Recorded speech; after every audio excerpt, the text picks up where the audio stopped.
자, 오늘도 이렇게 행복한 우리 3일 저녁 기도회 되었습니다. 자, 우리가 늘 그래왔듯이 이 시간에는 우리가 기본교리를 이 시간에 함께 살펴보고 있죠. 우리 기본교리 오늘은 25번째, 이제 25, 26, 27, 한 4번 정도밖에 안 나왔습니다. 벌써 이렇게 저희가 거의 2026년 화요일 저녁 시간에 거의 이제 투자를 해서 이제 어느덧 이제 기본 교리가 거의 마치는 시간까지 다가오게 됐고요. 우리가 끝까지 28 교리까지 이렇게 완주할 수 있게 되면 정말 좋겠습니다. 자, 우리 오늘 그리스도의 재림에 대해서 일단 살펴볼 텐데요. 먼저 우리 기본 교리가 뭐라고 이야기를 하는지를 먼저 이 시간에 함께 살펴보도록 하겠습니다. 자, 제가 읽겠습니다. 그리스도의 재림은 교회의 복스러운 소망이며 위대한 복음의 결정이다. 구주의 오심은 실제적이며 직접적이요 가시적이며 세계적이다. 그분이 오실 때 죽었던 의인들은 부활하여 살아있는 의인들과 함께 영광스럽게 변화되어 하늘로 승천할 것이다. 그러나 불의한 자들은 죽을 것이다. 세상의 현실적 상태와 함께 거의 모든 예언들의 성취는 그리스도의 오심이 임박했음을 알려준다. 재림의 시간은 알려지지 않았다.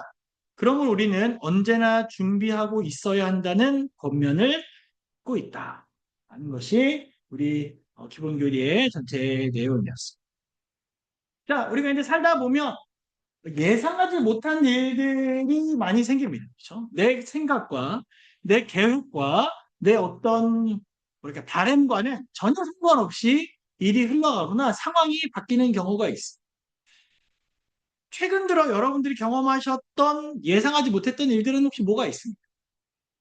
뭐 제가 말씀 준비하면서 바로 떠올랐던 거는 사실 날씨였거든요.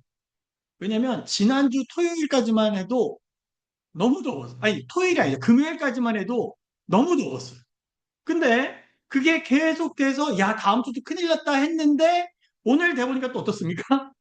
이게 태풍이 지나가면서 우리나라를 덮고 있던 이 열 기운, 겹친 열 기운이 날아가서 이렇게 깨지는 바람에 오늘은 조금 시원했던 것 같아요.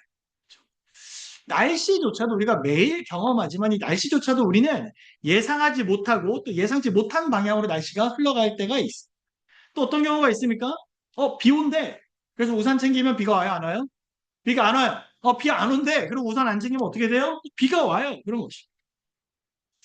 우리가 예상했던 대로 비단 날씨뿐만이 아니라 모든 부분에 있어서 우리가 예상했던 대로 흘러가지 않고 예상했던 타이밍에 일이 이루어지지 않는 것처럼 모두 마찬가지라면 성경이 이야기하는 재림도 마찬가지라는 것입니다. 여러분, 우리는 재림을 알고 있습니다. 그렇죠? 재림이란 단어도 알고 있고, 재림이란 단어의 그 의미도 알고 있고, 그것이 승진하는 것이 무엇인지도 알고 있습니다. 그런데 우리가 모르는 것은 무엇이냐면, 언제 올지는 몰라요. 온다. 오실 것이다. 라는 것은 우리가 알아요. 근데 언제인가는 모릅니다. 명확한 때와 또 명확한 시기를 우리가 알 수 없기 때문에 우리는 뭐 해야 돼요? 준비하고 대비해야 돼.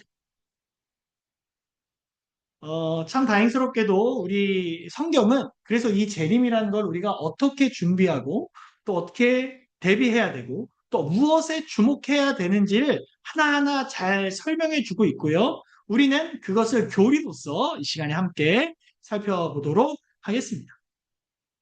자, 먼저 우리가 이 시간에 살펴볼 첫 번째는 무엇이냐면 그러면 재림이라는 것을 알겠어요. 그러면 주님이 어떻게 오시는가? 우리 주님 과연 어떤 모습으로 어떻게 오시는가?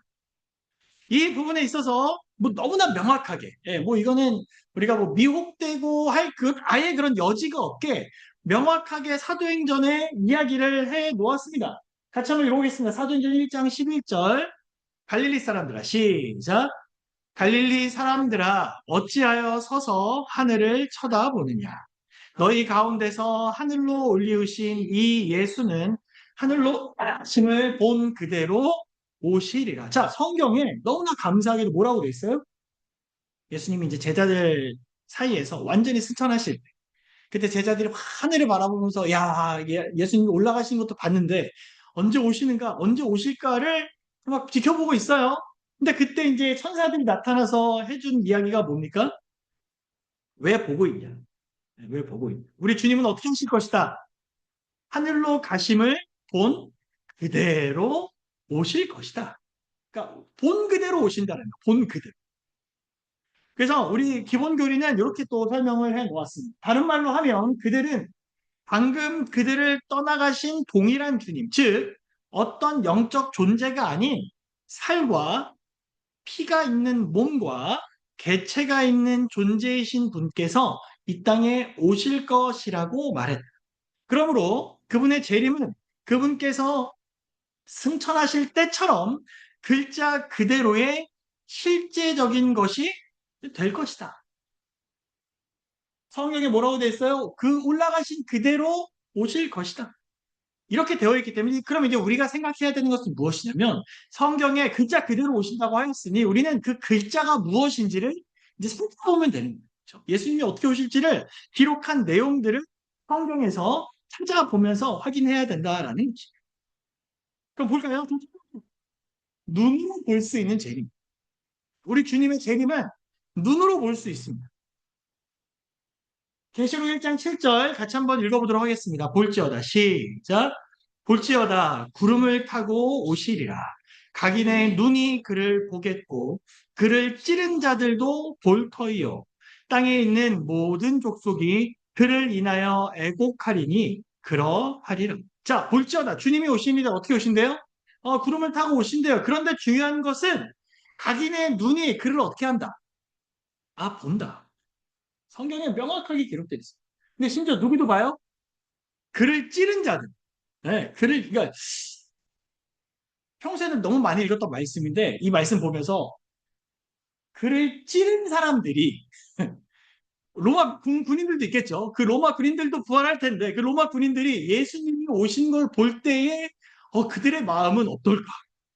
제가 만약에 로마 군인이라면 그 내가 찌른 그가 하늘에서 오는 걸 봤을 때의 나의 심정이 어떨까를 생각해 보면 야 아찔할 것 같습니다. 그렇지 않습니까? 가슴이 철렁 내려앉을 것. 어쨌든 중요한 건 각인의 눈이 어떻게 한다?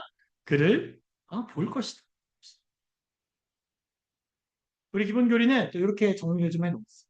그분의 재림의 가시성에 대하여, 좀 눈에 보이는 것에 대하여 전혀 의문의 여지를 남기지 않기 위하여, 의문의 여지를 아예 안 남기기 위해서 예수님은 당신의 재림을 번쩍임에 비교함으로써 당신의 제자들이 은밀한 재림설에 미혹되지 않도록 경고하셨다. 예, 번개처럼 하시죠. 번개처럼. 저는 이제 이 예수님께서 이 번개에 자신의 그 재림을 비교한 것이 너무나 적절하다라고 생각됐던 이유 중에 하나가 무엇이냐면, 여러분 우리가 천둥번개라고 보통 이야기하잖아요. 그렇죠? 천둥번개 친다. 근데 여러분 엄밀한 순서는 뭐가 맞습니까? 천둥번개. 원인이 뭐가 맞아요? 네, 번개 천둥이 맞아요. 그렇죠? 왜냐하면 번개가 번쩍하고 이 속도가 너무 빠르니까 소리가 뒤따라서 오는 거죠. 그런데 우리가 여러분들 다 한 번쯤은 경험해 보셨겠지만 번개도 그냥 조금 살짝 번쩍하는 번개가 있고 정말 정말 환하게 번쩍하는 번개가 있어요. 그렇죠? 그러면 이 번개 번쩍임이 크면 클수록 어떻게 돼요? 그 뒤에 천둥 소리가 엄청나게 커지는 거예요. 그렇죠? 근데 여러분 잘 생각해 보세요. 이게 잠깐 번쩍하든 우리는 내가 여기에 있든 그 옆에 있든 그걸 동시에 볼 수 있습니까? 없습니까? 볼 수 있어요. 우리에는 번쩍인 만큼은 놓칠 수가 없는 사람입니다. 왜냐하면 너무나 명확하고 환하게 번쩍이기 때문에 그렇게 번쩍 소리가 나고 천둥이 치면서 이제 우리는 무엇을 알게 되냐? 번개가 쳤구나. 번개가 쳤구나라는 걸 알 수 있는. 여러분 주님이 오신다라는 것은 성경에 명확하게 뭐라고 되어 있냐면 의문의 여지를 남기지 않았다라는 눈으로 볼 수 있는 재림이고 우리 모두가 바라볼 수 있는 재림. 여러분 이 사실만 명확하게 기억하고 있어도 그러니까 내 주변에 누군가 나한테 접근해가지고 내가 재림 예수다라고 말하는 것에 현혹되겠습니까? 안 되겠습니까? 안 되는 거예요. 왜요? 이상하게 세상에 왔다는 모든 재림 예수들은 언제 왔는지 모르게 왔어요. 그렇죠? 각인의 눈이 그를 볼 수 있게 온 것이 아니라 아무도 모르게 어느 날 와서 나타나서 내가 재림 예수. 그렇죠? 거기에 현혹되지 않을 수 있다라는 것입니다. 왜요? 예수님이 아주 명확하게 뭐라고 하셨습니까? 내가 자기네 눈이 볼 수 있게 올 것이다라고 말씀하셨기 때문에. 그래서 여러분 세상에 정말 뭐 제가 뭐 몇 번 설교 때도 예화로 좀 들어드렸습니다만 전 세계에 한 200명 있고 우리나라에 한 50명 있다고 하거든요. 재림 예수가. 자기 스스로 제가 오늘도 교회에 왔을 때 자칭 재림 예수라고 하는 분이 보낸 편지가 우리 교회에 도착을 했더라고요. 그래서 제가 뚝 뜯어서 열어보고 짝 찢어서 이제 버렸습니다. 왜냐면 읽을 가치가 없어요. 읽을 가치가. 여러분 그렇게 우리가 현혹되지 않을 수 있다. 그걸 좀 기억해 주시면 정말 좋겠습니다. 자, 이렇게 눈으로 볼 수 있다. 그러면 정말 눈으로만 끝나냐? 아니라는 거예요. 우리 주님은 우리가 또 혹시라도 또 눈으로도 충분하지 않을까봐 또 어떻게 알려주셨냐면 귀로도 들을 수 있어요. 재림하신다는 건 우리는 귀로도 알 수 있어요. 같이 한번 읽어보겠습니다. 데살로니가전서 4장 16절 시작. 주께서 호령과 천사장의 소리와 하나님의 나팔로 신이 하늘로조차 강림하시리니 그리스도 안에서 죽은 자들이 먼저.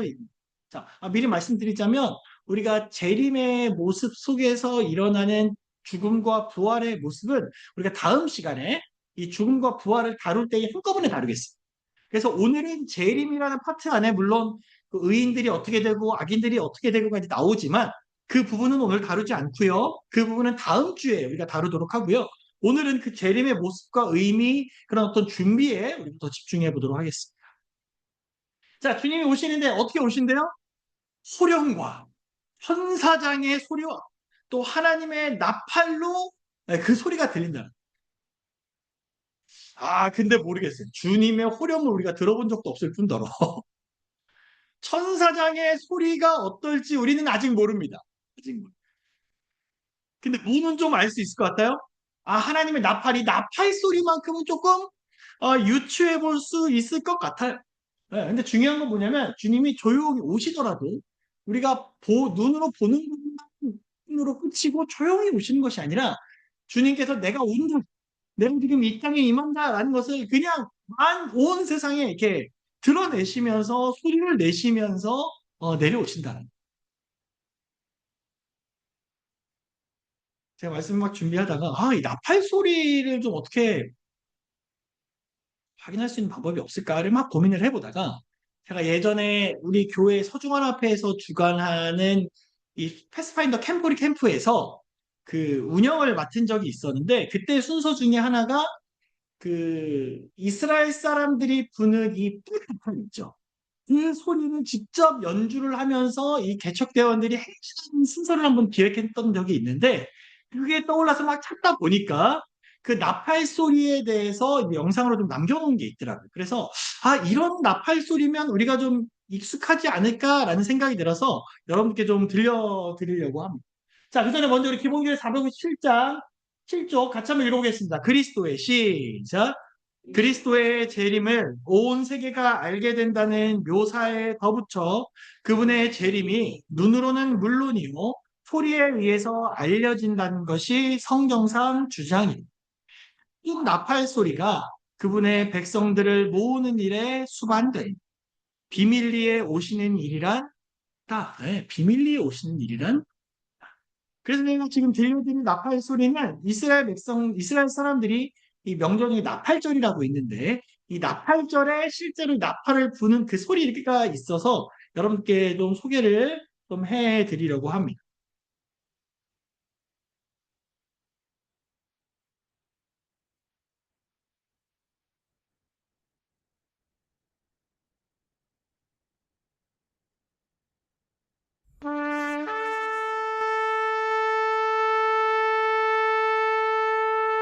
이스라엘 백성들이 나팔절에 부는 진짜 나팔 소리라고 합니다.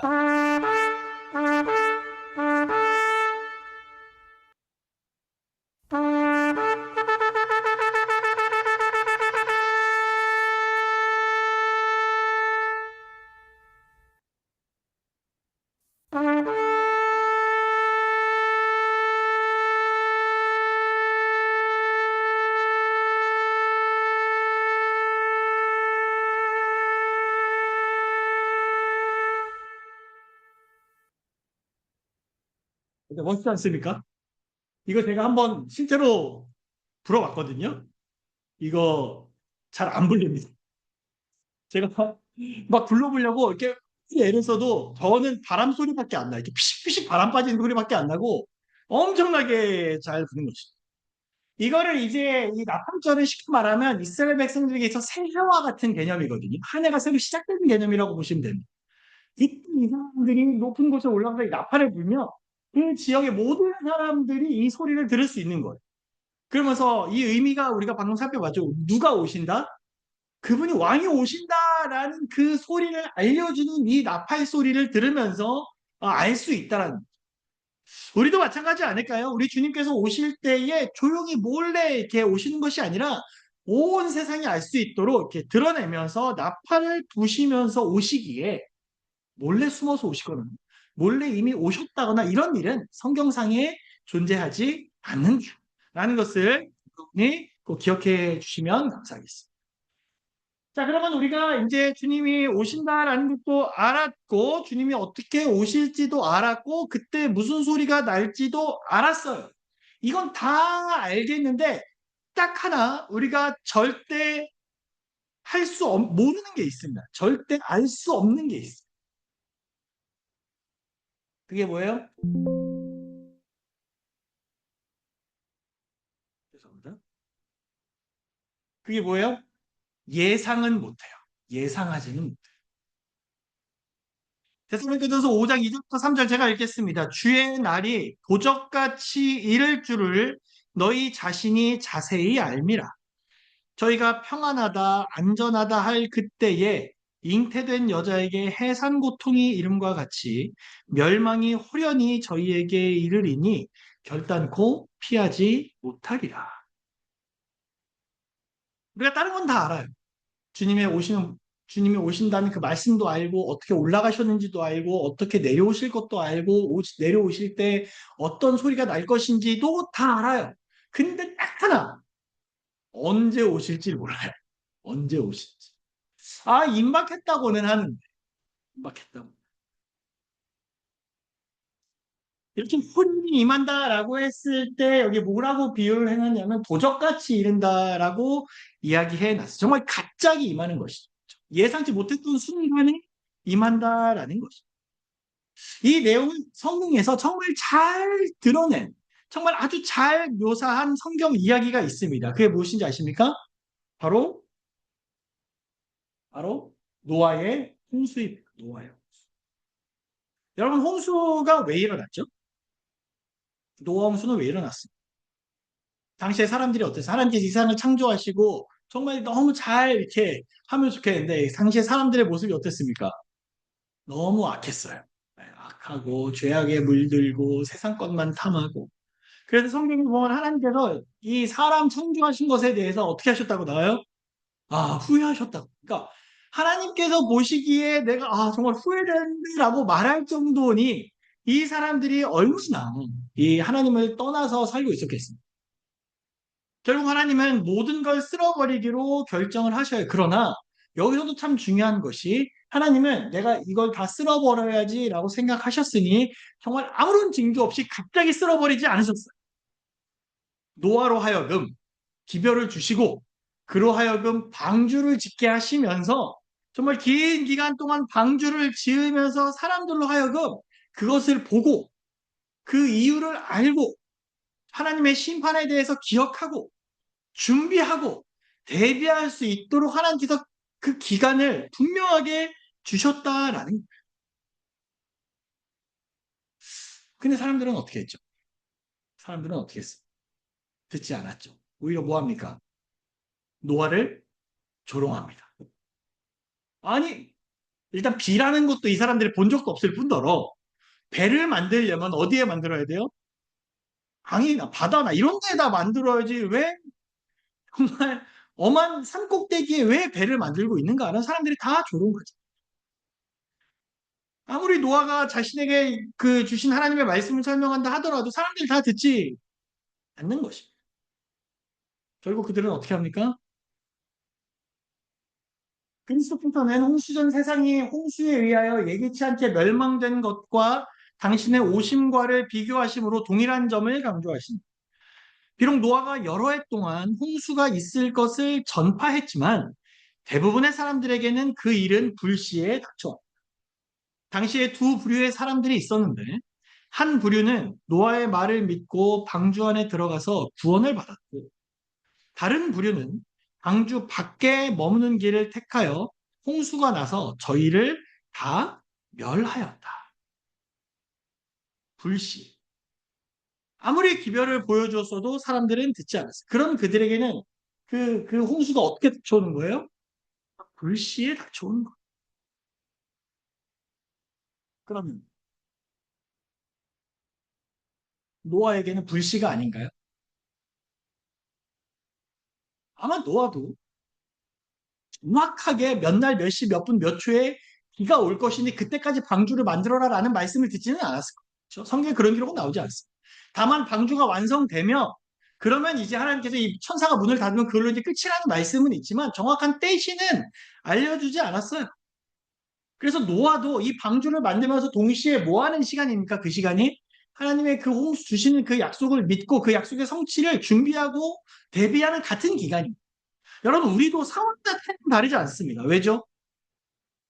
재림을 알아요. 그러나 재림의 정확한 시기를 우리가 알지 못하기 때문에 그 어떤 상황 자체는 크게 다르지 않습니다. 그러나 분명 다른 게 있어요. 뭐가 달라요? 결과가 달라요. 결과가 달라요. 어떻게 다릅니까? 뭘 하니까? 준비를 하니까. 뭘 할 수 있으니까? 대비를 할 수 있으니까. 여러분, 우리 교단의 이름은 그냥 안식일 교회가 아니에요. 우리 교회의 공식 명칭은 재림교회입니다. 재림교회. 우리는 어디에 나가서 누군가에게 공식적으로 우리 교회를 소개할 때 안식일 교회라고 말하는 것도 물론 맞지만 정확한 공식적인 자리에서는 우리는 재림교회라는 표현을 써야 돼요. 왜? 우리가 그렇게 정했어요. 우리 교회 교단의 공식 이름은 재림교회. 근데 말 재림교회, 우리 공식 이름이 재림교회라고 이야기하면서 재림을 준비하지 않는다면 어떻게 되겠어요? 우리가 재림교회라고 이야기하지만 재림을 대비하지 않는다면 어떻게 되겠어요?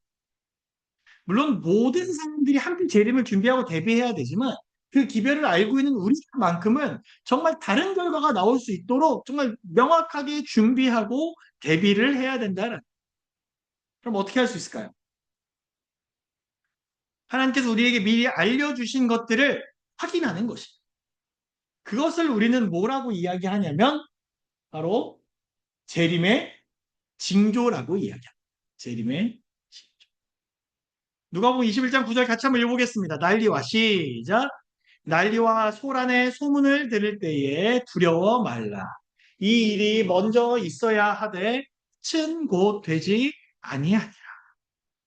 난리가 있을 것이고 소란의 소문이 있을 것이고 그러나 두려워하지 말라는 거예요. 왜요? 그것들은 정말 인생이 끝났어, 이 세상이 끝났어라는 마침표가 아니라 그 다음 마침표를 알려주는 무엇이니까? 징조들이니까. 그걸 우리가 이제 마지막 날의 사건들이라는 책도 우리들에게 있지 않습니까? 그렇게 된다는 거예요. 그럼 그 징조는 무엇이 있을까요? 그러면 세 가지 정도만 생각을 해보고 말씀을 좀 정리해 보려고 합니다. 자, 첫 번째, 자연의 징조예요. 마가복음 13장 24절부터 이렇게 나와 있습니다. 그때에 그 환란 후 해가 어두워지며 달이 빛을 내지 아니하며 별들이 하늘에서 떨어지며 하늘에 있는 권능들이 흔들리리라. 그때에 인자가 구름을 타고 큰 권능과 영광으로 오는 것을 사람들이 보리라. 예수님께서 사람들에게 말씀해 주시기를 재림이 가까워올 때 뭐가 있대요? 해가 어두워지고 달이 빛을 내지 않고 하늘에서 별이 떨어지고 놀라운 일들이 있게 된다라는 것입니다.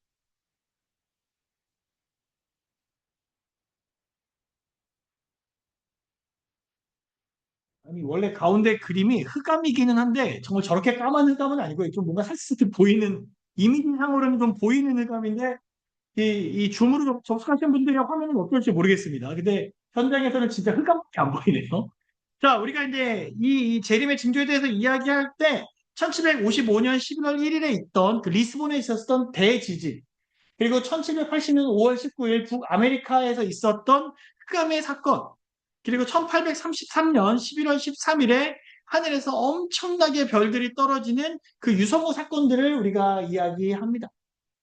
그러나 물론 이것뿐만은 아닐 거예요. 지금 우리가 이제 살아가면서 이미 경험하고 있지만 지금 이 세상의 이 지구의 모습과 지구의 상태가 온전하지 않다라는 건 우리가 이미 잘 알고 있습니다. 그렇죠? 우리 저 생각해 보면 제가 뭐 아직 젊지만 제 초등학교 시절에 제 기억에는 분명 집 앞에 눈이 엄청나게 많이 쌓여서 그걸로 눈사람을 만들고 눈싸움을 하고 뭐 이렇게 놀았던 기억이 있는데 제가 어른이 되고 나서 지금까지 돌이켜보면 그렇게 큰 눈이 왔던 경우가 몇 번이나 되는지를 세보게 돼요. 그러나 실제로 지금 우리나라에도 눈이 많이 많이 안 오는 시기가 되고 있어요. 우리 집사님들, 장로님들, 우리 성도님들 어린 시절에는 더 그렇지 않았습니까? 막 눈이 한 번 왔다가 더 엄청나게 눈이 많이 오고, 그다음 훨씬 더 깨끗한 환경 속에서. 근데 지금은 눈 오면은 이제 눈도 어때요? 깨끗한 눈이라고 합니까? 더러운 눈이라고 합니까? 조금 더럽다고 하잖아요. 그러니까 이 지구의 상태가 점점 안 좋아지면서 상태가 안 좋아지고 있다는 것을 우리는 분명히 확인할 수 있습니다. 근데 그러한 것들을 그냥 지구가 나빠지고 있구나로 끝나는 것이 아니라 성경에서 말한 분명 재림의 징조로 우리는 그러한 것들을 바라볼 수 있어야 된다는. 두 번째, 또 이런 일들이 있습니다. 디모데후서 3장 1절부터 5절. 내가 이것을 알라. 말세에 고통하는 때가 이르리니 사람들은 자기를 사랑하며 돈을 사랑하며 자긍하며 교만하며 회방하며 부모를 거역하며 감사치 아니하며 거룩하지 아니하며 무정하며 원통함을 풀지 아니하며 참소하며 절제하지 못하며 사나우며 선한 것을 좋아 아니하며 배반하여 팔며 조급하며 자고하며 요 밑에부터 같이 한번 읽어볼까요? 쾌락을 시작. 쾌락을 사랑하기를 하나님 사랑하는 것보다 더하며 경건의 모양은 있으나 경건의 능력은 부인하는 자니 이 같은 자들에게서 내가 돌아섰는데 사람들에게 또 어떤 일들이 있어요? 서로 다 이해 못하고 사랑하지 않고 배반하고 쾌락을 사랑하고 특별히 제일 밑에 줄 경건의 모양은 있으나 무엇은 부인해요? 경건의 능력은 부인하는 자. 여러분 근데 잘 보셔야 되는 게 경건의 모양은 있으나 경건의 능력은 없는 자니보다 더 무서운 게 경건의 모양은 있으나 경건의 능력을 부인하는 자들. 없는 사람보다 더 무서운 것은 있는 것을 부인하는 사람. 그러니까 이 세상은 어때요? 내가 교회를 다닌다고 말하고 우리가 하나님을 믿는다고 이야기하지만 하나님의 경건의 능력은 부인하는 시대 속에서 우리가 살고 있는 거예요. 그런 기적은 없다라는 거예요. 하나님의 섭리는 없다라고 사람들이 이야기하고 그것이 당연하다고 여기며 살아가는 시대가 어쩌면 우리가 살아가는 지금일 수도 있다라는 것입니다. 그러면서 우리 기본 교리는 이 종교적인 연합도 함께 이야기를 해준다. 그래서 다섯 가지를 좀 이야기를 하는데요. 먼저 큰 신앙적인 각성. 마지막 때가 되면 큰 신앙적인 각성이 일어난다는. 그래서 우리가 정말 뭔가 각성해야 돼, 뭔가 좀 바뀌어야 되지 않느냐라는 움직임. 그러면서 복음을 전파는 되는데 신앙적인 것은 어떻게 돼요? 회복가 돼. 그리고 우리가 나중에 이제 지금 다니엘서를 우리가 살펴보면서 예언을 좀 더 나아가면서 배우겠지만 교환권이 또 다시 한번 부활을 하게 되고요. 종교의 자유가 쇠퇴하게 되죠. 그래서 우리는 더 나아가서 어떻게 이해하고 있습니까? 나중에 되면 하나님의 뜻대로 살려는 사람들을 핍박하는 시대가 분명히 올 것이다. 그렇죠? 그 시대가 분명히 올 것이다. 우리가 다 연합하여 다 연합하여 한 하나님을 숨기자라는 운동이 일어나서 그렇게 살아가고 있는데 세상이 안정이 안 돼요. 왜 안정이 안 돼요? 우리와 뜻을 함께하지 않고 있는 이들이 있다. 그게 누구인가? 어? 이러면서 이제 문제가 발생할 수 있다라는 것을 우리는 이미 알고 있어. 그러한 일들이 일어날 거라. 무슨 뜻입니까? 아닙니다. 사회적인 징조들도 있습니다. 민족이 민족을, 나라가 나라를 대적하여 일어나고, 사람을 회당과 옥에 넘겨주고, 부모와 형제와 친척과 벗이 너희를 넘겨주고, 또 누굴 죽이기도 하고, 예수를 믿는다는 이름으로 어떻게 돼요? 미움을 받는다. 예수 믿는 게 그렇게 잘못된 것도 아닌데 말이죠. 그렇죠? 내가 예수님을 믿는 게 잘못이 아닌데 나중에는 예수를 믿는다는 이유만으로 핍박받는 때가 분명히 온다라는 것입니다. 그런데 여기서 주목할 것은 아까 우리가 처음에 살펴봤듯이 이러한 일들이 이때 아직은 뭐가 아니라는 거예요? 끝이 아니라는 거예요. 이런 때가 올 것이니 그 다음 우리들에게 주시는 하나님의 말씀은 무엇이냐면 바로 깨어 있으라라는 것이 깨어 있으라.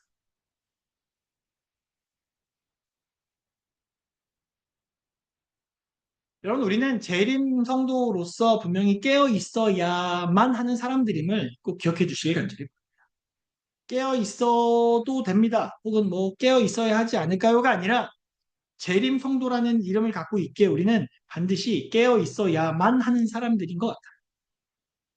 여러분 우리는 얼마나 깨어 있는 것 같습니다.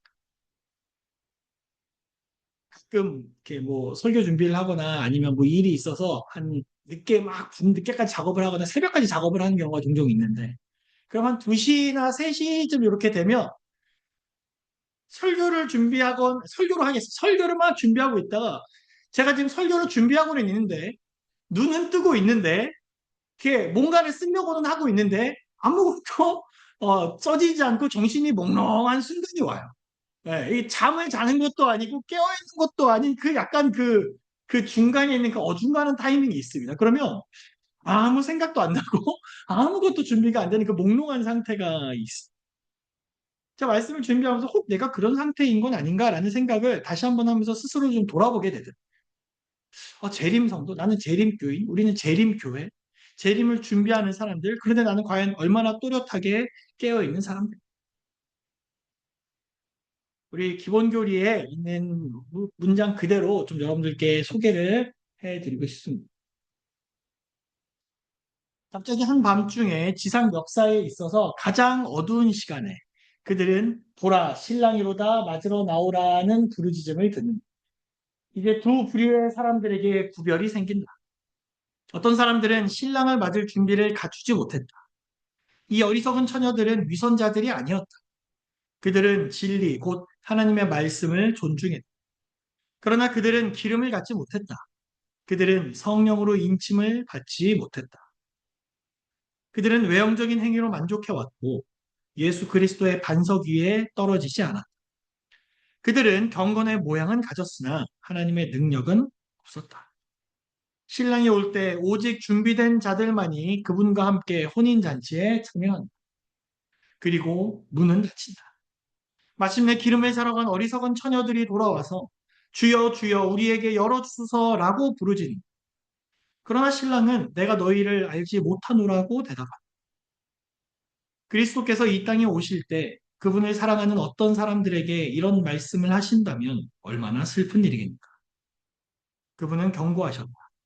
그날에 많은 사람이 나더러 이르되 주여 주여 우리가 주의 이름으로 선지자 노릇하며 주의 이름으로 귀신을 쫓아내며 주의 이름으로 많은 권능을 행치 아니하였나이까 하리니 그때 내가 저희에게 밝히 말하되 내가 너희를 도무지 알지 못하니 불법을 행하는 자들아 내게서 떠나가라 하리라.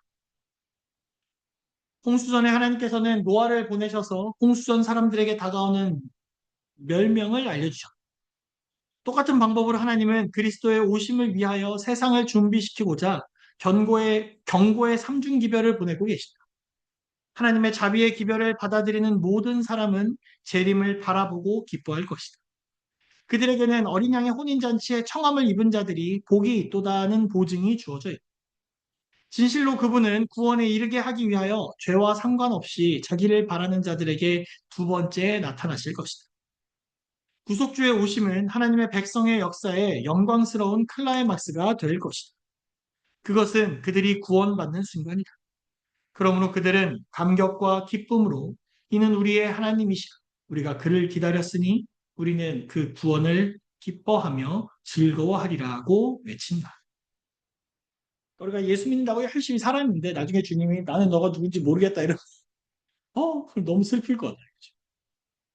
뭐 그것 때문에 우리가 뭐잘 준비할 그 얘기가 아니라 우리가 그런 상황이 발생할 수도 있다는 것을 분명히 알고 기억하고 그런 상황이 분명히 오지 않기를 기도하고 준비해야 된다라는 것을 우리가 이 시간에 꼭 기억하게 되길 간절히 우리는 재림 성도잖아요. 그렇죠? 어떤 그 정말 영광스러운 그 날이 올 것을 기다리고 준비하는 우리들의 모습이 어떠해야 하겠습니까? 마지막으로 제가 한 가지 영상을 좀 보여드리고 설교를 좀 마무리하도록 하겠습니다. 한 할아버지가 있어요. 그 할아버지가 한 가지 무언가를 좀 준비하는 모습을 제가 소개해 드리려고 합니다.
네.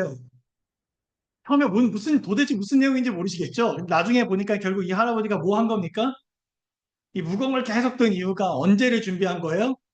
크리스마스 때 가족들과 만나서 손녀를 이렇게 번쩍 안아가지고 이거 하기 위해서 그날을 기다리면서 준비하면서 열심히 운동을 해왔던 것 같아요. 제가 이거 보면서 참 도대체 이게 무슨 광고인지는 제가 저 글자를 못 읽어서 뭔지 모르겠는데 아무튼 이 영상 자체는 상당히 감동적이라는 생각이 좀 들었습니다. 이걸 보면서 그래 뭐 이렇게 꼭 뭐 손녀를 안기 위해서가 아니라 우리도 우리 주님 모심을 분명히 기억하고 그날을 위해서 이렇게 잘 준비되는 모습이 우리의 모습이어야 되지 않을까라는 생각을 시간 다시 한번 해보게 됩니다. 사랑의 기복교회 성도 여러분, 우리들은 누구예요? 우리들은 재림 교인들입니다. 재림 교인이고 그리스도인이라는 말은 어쩌면 그냥 설명드렸지만 예수님에게 온 정신을 뺏긴 사람이 그리스도인들이거든요. 근데 그 그리스도인들이 주님이 다시 오실 것이라는 그 시간을 마땅히 기다려야 하지 않겠습니까? 이제를 바라기는 우리 모두가 정말 그 재림을 간절히 기다리면서 그 재림의 그 소망으로 그리고 그 재림을 기다리는 그 기쁜 마음으로 오늘 하루를 살아가시는 저와 여러분이 되시길 간절히 바랍니다. 그래서 누가 보더라도 재림 교인이구나. 아, 재림을 기다리는 사람이구나라는 것을 사람들이 알 수 있는 그러한 삶의 모습을 보여주시는 저와 여러분이 되시길 간절히 바라면서 오늘 말씀을 마치겠습니다.